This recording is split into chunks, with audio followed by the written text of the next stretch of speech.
Yeah. What's going on, good people of YouTube? Dat Boi Treezy here. Now, I'm gonna keep it real with you. You know how I roll. I just keep it honest.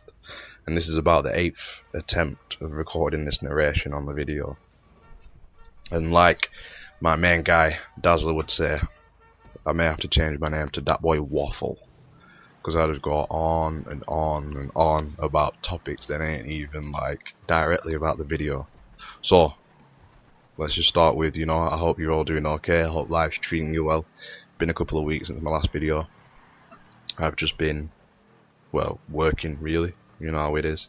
I had a nice weekend off with a Monday off to top it off as well. That was rather nice. But I was just chilling, bit of family time here and there, bit of gaming.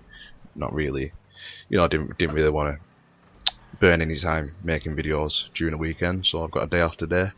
Thought I'd get down to a bit of a good old GTA racing. So this will be the last video I'll be showcasing from my personal collection, let's say. This race is called a true test of muscle. Keeping it really honest again, it's not really been well received, and you know what, I can understand why. You know what I mean? I can respect people's opinions, although the only opinions I can go off is the thumbs up and thumbs down at the end of the race. But well, it's basic really. Obviously, when the creator first kicked in, this was like one of my first. It was either the first or the second map I'd made, and it's just one of them where you're just pushing the creator to its limits, wanting to stretch the jet points as far as you can, make the map as long as you can. And then on top of that, I threw in rain and made it restricted to muscle cars. So obviously that's not going to be a favourite of the majority of races out there, but I still think it's a good race to a degree, because it is what it says on the can. You know what I mean? A true test of muscle. You know how it gets in muscle cars, the nice cars to drive, very powerful, but you've got to treat them really gentle on corners and any extreme circumstances or extreme corners. You know what I'm saying? Now, I used to passionately rock the Sabre Turbo, because it's a damn gorgeous ass car, probably the sexiest muscle car on there in my opinion.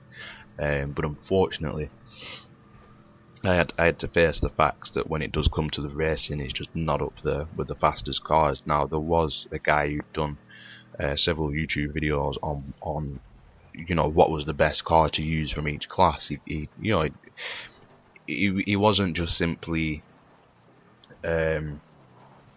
like drag racing them. He wasn't seeing what was going to be the best kind of 0 to 60 or anything like that. He kind of like evaluated each one, took it round like a set kind of circuit type thing, worked out one car might have been faster with like say acceleration, but if it weren't really all that round the corners, you know what I mean, you come with the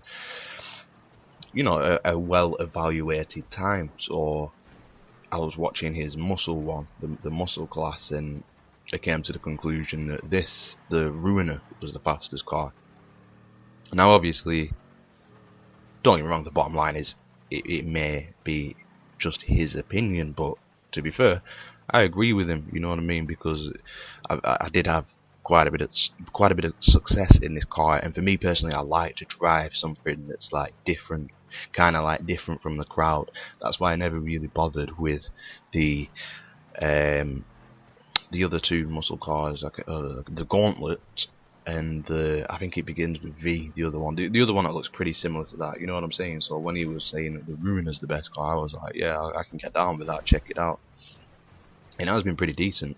Now, as you can see with this race itself, it's pretty wild, pretty unorthodox, but this was pretty much the first time I'd raced on the track with other people.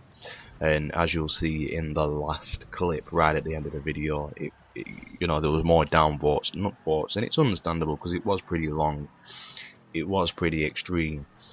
And I think, even though kind of like in my defense I did put, look, it's a true test of muscle, kind of like bring your A game, lightweight, so to speak. People ain't gonna people like don't take GTA Online racing that serious that they're actually going to look at what people are saying in the description and whatnot and think, yeah, I best back out of this one. You know what I mean? People are going to try it anyway. So if you want, your races to be successful or well received, become popular, or whatever, you've got to really, not make it so long and difficult, to an extent that you can keep those, like, let's say, weaker races involved type thing. Because as you'll see now, I kindly let this guy go in front of me at the end because I thought, you know what, the guy's done pretty well.